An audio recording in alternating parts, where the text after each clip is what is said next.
नमस्कार साथियों, RPM bridge में आप सभी का स्वागत है। चलिए एक हिंदी की नई श्रृंखला के साथ आप लोग जल्दी से सभी लोग जुड़ जाइएगा और अपने साथियों को भी जोड़ लीजिएगा।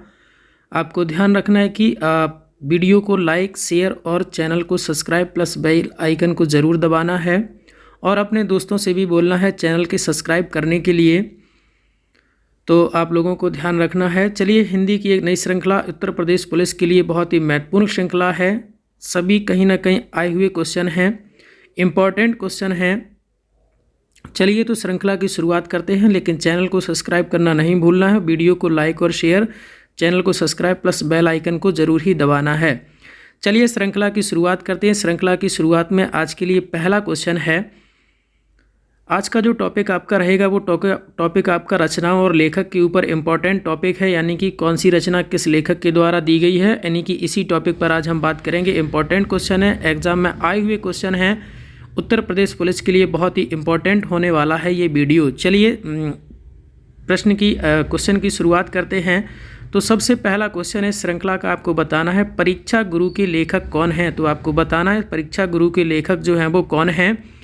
ऑप्शन है लाला श्रीनिवास दास, पंडित राधाचरण गोस्वामी, राधा कृष्णदास, अंबिका दास व्यास। तो आपको बताना है कि परीक्षा गुरु के लेखक कौन हैं। तो प्यारे विद्यार्थियों, इस प्रश्न का सही उत्तर होगा ऑप्शन नंबर ए, जिसमें लिखा हुआ है लाला श्रीनिवास दास। लाला श्रीनिवास दास जो गुरु हैं 1882 के पश्चात देवकीनंदन खत्री को पहला उपन्यासकार माना गया था।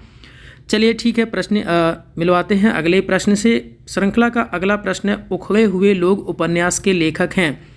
उखड़े हुए लोग जो उपन्यास है उसके लेखक कौन हैं। राही मासूम रजा, अमरकांत, शेखर जोशी या फिर राजेंद्र यादव। तो आपको बताना है प्रश्न का सही उत्तर क्या होगा। जल्दी से बताइए प्रश्न का सही उत्तर क्या रहने वाला है दिए गए विकल्पों में से। चलिए मिलवाते हैं प्रश्न के सही उत्तर से। इस प्रश्न का सही उत्तर होगा ऑप्शन नंबर चौथा, जिसमें लिखा हुआ है राजेंद्र यादव।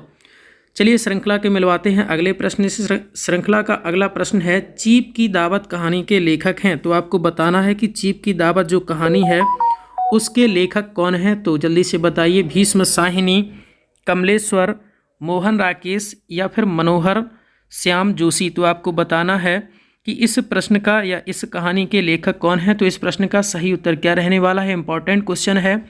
चलिए मिलवाते हैं प्रश्न के सही उत्तर से। इस प्रश्न का सही उत्तर होगा ऑप्शन नंबर ए, जिसमें लिखा हुआ है भीष्म साहिनी।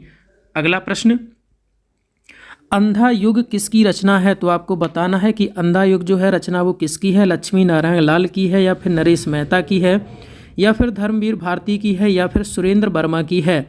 तो जल्दी से बताइए कि इस प्रश्न का सही उत्तर क्या रहने वाला है। कमेंट बॉक्स में आंसर करिएगा और बताइए प्रश्न का सही उत्तर क्या होगा। चलिए मिलवाते हैं प्रश्न के सही उत्तर से। इस प्रश्न का सही उत्तर होगा ऑप्शन नंबर सी, जिसमें लिखा हुआ है धर्मवीर भारती। अच्छा, मैं आपको बताना चाहूँगा कि धर्मवीर भारती की जो अन्य उपन्यास हैं वो आपका एक ठंडा लोहा है, अन्य गीत है, अंधा युग है, कनुप्रिया है, 7 गीत वर्ष है, गुनाहों का देवता, सपना, अभी भी। तो ये सारे के सारे जो हैं धर्मवीर भारती के जो उपन्यास हैं जो आपको हमने बताए। चलिए काफ़ी इंपॉर्टेंट क्वेश्चन है, मिलवाते हैं अगले प्रश्न से। अगला प्रश्न है नागमती का वर्णन है। तो आपको बताना है कि नागमती का वर्णन किस में है। अखरावट में है, आखिरी कलाम में है, पद्मावत में है या फिर मृगावती में है। तो मैं आपको बताना चाहूँगा इस प्रश्न का सही उत्तर होगा कि पद्मावत मलिक मोहम्मद जायसी का सूफी प्रेमाख्यानक काव्य है, जिसमें नागमती का वियोग वर्णन दिया गया है। तो इस हिसाब से इस प्रश्न का सही उत्तर रहने वाला है ऑप्शन नंबर सी, जिसमें लिखा हुआ है पद्मावत। अगला प्रश्न, मसनवी शैली में कौन सी रचना है। तो आपको बताना है कि मसनवी शैली में निम्न में से कौन सी रचना जो है वो मसनवी शैली की है। रामचरितमानस है, सूरसागर है, पद्मावत है या फिर कबीर ग्रंथावली। तो जानकारी के लिए मैं आपको बता दूं कि रामचरितमानस जो है वो अवधी भाषा में है, सूरसागर जो है वो ब्रज भाषा में है, कबीर ग्रंथावली की भाषा सादुक्कड़ी है। कबीर ग्रंथावली की भाषा जो है वो सादुक्कड़ी है, रामचरितमानस की भाषा अवधी है, सूरसागर जो है वो ब्रज भाषा में है। तो अब आपको पता चल गया होगा कि इस प्रश्न का सही उत्तर क्या रहने वाला है। तो प्यारे विद्यार्थियों, इस प्रश्न का सही उत्तर होगा ऑप्शन नंबर सी, यानी कि पद्मावत। अगला प्रश्न, आम फिर बौरा गए निबंध के लेखक हैं, तो आपको बताना है कि इस निबंध के लेखक कौन हैं। विद्यानिवास मिश्र, कुबेर नाथ रॉय या आचार्य हजारी प्रसाद द्विवेदी या फिर निर्मल वर्मा। तो जल्दी से बताइए, आम फिर बौरा गए निबंध जो है वो किसके द्वारा दिया गया है। तो इस प्रश्न का सही उत्तर होगा आचार्य हजारी प्रसाद द्विवेदी। इस प्रश्न का सही उत्तर रहने वाला है ऑप्शन नंबर सी। और जानकारी के लिए मैं आपको बता दूं कि हजारी प्रसाद द्विवेदी के प्रसिद्ध निबंध और कौन कौन से हैं वो भी सुन लीजिए। आम फिर बौरा गए सबसे महत्वपूर्ण है।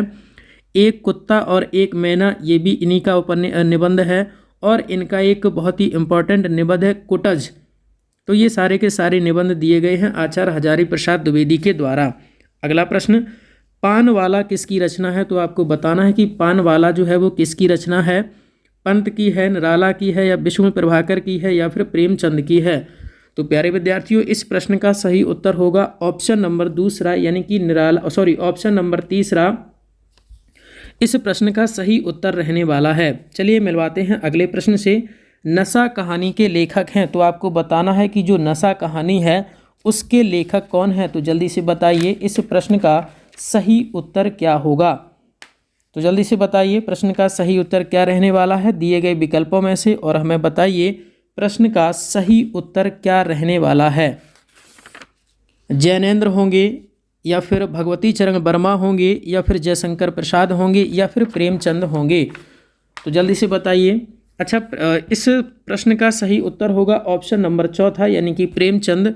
प्रेमचंद के बारे में थोड़ी सी और जानकारी आपको दे दूं कि प्रेमचंद की कहानियाँ ठाकुर का कुआं, ईदगाह, नशा, बड़े भाई साहब तथा कफन आदि में कहानी के शिल्प की खोज की रेखाएं अत्यंत स्पष्ट हैं। तो इस प्रश्न का आपका सही उत्तर होगा ऑप्शन नंबर चौथा, यानी कि प्रेमचंद। अगला प्रश्न, कीर्तिलता के रचनाकार का नाम है। तो आपको बताना है कि कीर्ति कला के जो रचनाकार हैं वो कौन हैं। तो जल्दी से बताइए प्रश्न का सही उत्तर क्या होगा। विद्याधर होंगे या विद्यापति होंगे या कालिदास होंगे या फिर हेमचंद होंगे। तो जल्दी से बताइए प्यारे विद्यार्थियों कि इस प्रश्न का सही उत्तर क्या रहने वाला है। चलिए मिलवाते हैं प्रश्न के सही उत्तर से। इस प्रश्न का सही उत्तर होगा ऑप्शन नंबर दूसरा, यानी कि विद्यापति। विद्यापति द्वारा 2 काव्य रचनाएं और भी दी गई हैं, वो कौन कौन सी। पहली तो यही कीर्ति कला और दूसरी है कीर्ति पताका। तो ये भी इंपॉर्टेंट क्वेश्चन अगर आपसे पूछा जाता है कि कीर्ति पताका के रचनाकार कौन हैं, तो कीर्ति पताका के रचनाकार भी आपके विद्यापति ही हैं।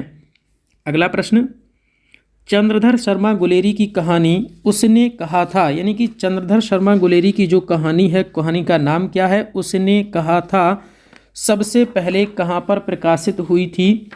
तो आपको बताना है कि भारत मित्र में, हरिश्चंद्र मैगजीन में या फिर सरस्वती पत्रिका में या फिर चांद में। तो आपको बताना है कि चंद्रधर शर्मा गुलेरी की जो इम्पोर्टेंट कहानी है उसने कहा था, वो सबसे पहले कहाँ प्रकाशित की गई थी। तो जल्दी से बताइए कि इस प्रश्न का सही उत्तर क्या होगा। इस प्रश्न का सही उत्तर होगा ऑप्शन नंबर सी, यानी कि सबसे पहले वो प्रकाशित की गई थी सरस्वती में। आपकी जानकारी के लिए बता दें कि उसने कहा था कहानी 1915 ईस्वी में सरस्वती में छापी गई थी। कब छापी गई थी? 1915 ईस्वी में। तो आपको सन भी याद रखना है कि 1915 में छापी गई थी, प्रकाशित की गई थी। अगला प्रश्न, कबीर के प्रमुख शिष्य थे। काफ़ी इंपॉर्टेंट क्वेश्चन है, रिपीटेड क्वेश्चन है, लगभग सभी एग्जामों में ये क्वेश्चन पूछा जा चुका है। तो ये फेवरेट क्वेश्चन है, रिपीट होता है, तो आप लोगों को भी याद रखना है, बताना है। कबीर के प्रमुख शिष्य थे, तो कबीर के प्रमुख शिष्य कौन हैं? तो आप सभी को पता होगा कि इस प्रश्न का सही उत्तर होगा ऑप्शन नंबर दूसरा, यानी कि धर्मदास जो हैं वो कबीर के प्रमुख शिष्य थे। अगला प्रश्न, कबीर किस शाखा के कवि माने जाते हैं? ये आपको बताना है कि जो कबीर हैं वो किस शाखा के कवि माने जाते हैं। तो आपको पता है कि कबीर जो है वो निर्गुण भक्ति मार्ग के ज्ञानाश्रयी शाखा के कवि माने जाते हैं। तो इस प्रश्न का सही उत्तर हो जाएगा ऑप्शन नंबर सी, ज्ञानाश्रयी शाखा। अगला प्रश्न, रसिक प्रिया के रचनाकार हैं। तो आपको बताना है कि जो रसिक प्रिया है उसके रचनाकार कौन है? केशवदास, बिहारी, मतीराम या फिर बोधा। तो जल्दी से बताइए प्यारे विद्यार्थियों कि इस प्रश्न का सही उत्तर क्या होगा। चलिए मिलवाते हैं प्रश्न के सही उत्तर से। इस प्रश्न का सही उत्तर हो जाएगा ऑप्शन नंबर ए, जिसमें लिखा हुआ है केशवदास। आपको जानकारी के लिए बता दें कि रामचंद्र का जो है, रामचंद्र का, कवि प्रिया और रसिक प्रिया केशवदास की रचनाएं हैं। कौन कौन सी? रामचंद्र का, कवि प्रिया और रसिक प्रिया केशव दास की ही रचनाएं हैं। इंपॉर्टेंट क्वेश्चन है, रिपीटेड क्वेश्चन है, पूछा हुआ क्वेश्चन है। अगला क्वेश्चन, दूसरी परंपरा की खोज के लेखक हैं, तो आपको बताना कि दूसरी परंपरा की खोज के लेखक कौन हैं। डॉक्टर रामविलास शर्मा, डॉक्टर नामवर सिंह, या फिर आचार्य हजारी प्रसाद द्विवेदी, या फिर राम शरण शर्मा। तो जल्दी से बताइए प्यारे विद्यार्थियों कि इस प्रश्न का सही उत्तर क्या होगा। चलिए मिलवाते हैं प्रश्न के सही उत्तर से। तो इस प्रश्न का सही उत्तर होगा ऑप्शन नंबर दूसरा, डॉक्टर नामवर सिंह। एक महत्वपूर्ण सूचना आप सभी को ध्यान रखना है कि जो भी हमारे चैनल पर नए हैं, वीडियो को पहली बार देख रहे हैं, तो चैनल को सब्सक्राइब जरूर करें और बेल आइकन को भी प्रेस कर लें, जिससे कि कोई भी नया वीडियो पहुंच सके सबसे पहले आप तक। तो चैनल को सब्सक्राइब करना है, बेल आइकन को प्रेस करना है और वीडियो को लाइक और शेयर ज़रूर करना है, और चैनल को अपने दोस्तों से भी सब्सक्राइब करवाना है और बेल आइकन को भी प्रेस करना है। चलिए, तो इस प्रश्न का सही उत्तर होगा डॉक्टर नामवर सिंह। मिलवाते हैं श्रृंखला के अगले प्रश्न से। नया ज्ञानोदय पत्रिका के प्रकाशक हैं, आपको बताना है कि नया ज्ञानोदय जो पत्रिका है उसके प्रकाशक कौन हैं। हिंदी अकादमी दिल्ली, नागरिक प्रचारक सभा वाराणसी, भारतीय ज्ञानपीठ दिल्ली, हिंदी साहित्य सम्मेलन प्रयाग। तो आपको बताना है कि नया ज्ञानोदय पत्रिका के प्रकाशक जो हैं वो कौन है निम्न विकल्पों में से। तो प्यारे साथियों, इस प्रश्न का सही उत्तर हो जाएगा ऑप्शन नंबर सी, जिसमें लिखा हुआ है भारतीय ज्ञानपीठ दिल्ली। थोड़ी जानकारी के लिए मैं आपको बता दूं कि नया ज्ञानोदय भारतीय ज्ञानपीठ दिल्ली से प्रकाशित होती है। इसके तत्कालीन संपादक हैं प्रभाकर श्रोतीय। इंपॉर्टेंट क्वेश्चन है। चलिए अगला प्रश्न, ताप के ताए हुए दिन के रचनाकार हैं, तो आपको बताना है कि ताप के ताए हुए दिन के रचनाकार हैं, इसके रचनाकार कौन हैं ये आपको बताना है। केदारनाथ सिंह हैं, शमशेर बहादुर सिंह हैं, त्रिलोचन सिंह हैं, या फिर राजेश जोशी। तो जल्दी से बताइए प्रश्न का सही उत्तर क्या रहने वाला है दिए गए विकल्पों में से। तो इस रचना के लिए भी त्रिलोचन को साहित्य अकादमी पुरस्कार भी मिल चुका है। ये इंपॉर्टेंट लाइन मैंने आपको बताई कि त्रिलोचन जो हैं उनको साहित्य अकादमी पुरस्कार मिल चुका है। किस रचना से? इसी रचना के लिए उनको मिला था साहित्य अकादमी पुरस्कार। कौन सी रचना? ताप के ताए हुए दिन। तो आपको पता चल गया होगा कि इस प्रश्न का सही उत्तर होगा त्रिलोचन। अगला प्रश्न, हरिश्चंद्र मैगजीन का नाम बदल कर रखा गया है, तो आपको बताना है कि हरिश्चंद्र मैगजीन का जो नाम है वो बदल दिया गया है, तो उसका बदला हुआ नाम क्या है? तो जैसे कि आपको पता है, ऑप्शन से ही क्लियर हो रहा है कि इस प्रश्न का जो आपका उत्तर होगा वो आपका होगा हरिश्चंद्र पत्रिका। इस प्रश्न का सही उत्तर बनने वाला है। अगला प्रश्न, इंदुमती कहानी किसकी लिखी हुई है? तो आपको बताना है कि इंदुमती की कहानी जो है वो किसके द्वारा लिखी गई है। बंग मेहला के द्वारा, किशोरीलाल गोस्वामी के द्वारा, मास्टर भगवान दास के द्वारा, या फिर रामचंद्र शुक्ल के द्वारा। तो आपको बताना है इस प्रश्न का सही उत्तर क्या होगा दिए गए विकल्पों में से। जानकारी के लिए मैं आपको बता दूं कि इंदुमती कहानी सन 1900 ईस्वी में सरस्वती पत्रिका में छपी थी, जिसके कहानीकार थे किशोरीलाल गोस्वामी। यह हिंदी साहित्य की प्रारंभिक कहानी मानी जाती है और यह प्रथम कहानी है। तो ये इंपॉर्टेंट लाइन है, ये हिंदी साहित्य की पहली कहानी मानी जाती है, ये आपको ध्यान रखना है। तो इस प्रश्न का सही उत्तर हो जाएगा ऑप्शन नंबर दूसरा, जिसमें लिखा हुआ है किशोरीलाल गोस्वामी। अगला प्रश्न, मधुमालती के रचनाकार हैं, तो आपको बताना है कि जो मधुमालती के रचनाकार हैं वो कौन हैं। कुतुबन हैं, मंझन हैं, या कृष्णदास हैं, या फिर कासिम शाह हैं। तो आपको बताना है कि मधुमालती के रचनाकार कौन हैं। तो प्यारे साथियों, इस प्रश्न का सही उत्तर होगा ऑप्शन नंबर दूसरा, जिसमें लिखा हुआ है मंझन। तो इस प्रश्न का सही उत्तर होगा ऑप्शन नंबर दूसरा, यानी कि मंझन। जानकारी के लिए बता दूं कि मंझन कवि द्वारा रचित मधुमालती का रचना काल 1554 ईस्वी है। इसमें राजकुमार मनोहर तथा राजपुत्री मधुमालती के प्रगय परगय की कथा है। यह प्रेमाख्यानक काव्य है जो अवधी भाषा में लिखा गया है। तो यहाँ से इम्पोर्टेंट क्वेश्चन ये निकल के आता है कि ये किस भाषा में लिखा गया। तो आपको याद रखना है कि ये अवधी भाषा में लिखा गया है। चलिए, आज की श्रृंखला में इतना ही। आरपीएम ब्रिज में आप सभी का स्वागत है। आरपीएम ब्रिज चैनल को सब्सक्राइब करना और बेल आइकन दबाना आपको नहीं भूलना है, और अपने साथियों के साथ वीडियो को शेयर करना है, वीडियो को लाइक करना है, और एक प्यारा सा कमेंट भी करना है। तो आरपीएम ब्रिज में आप सभी का स्वागत है। धन्यवाद। मिलते हैं एक नई श्रृंखला के साथ कुछ ही देर में।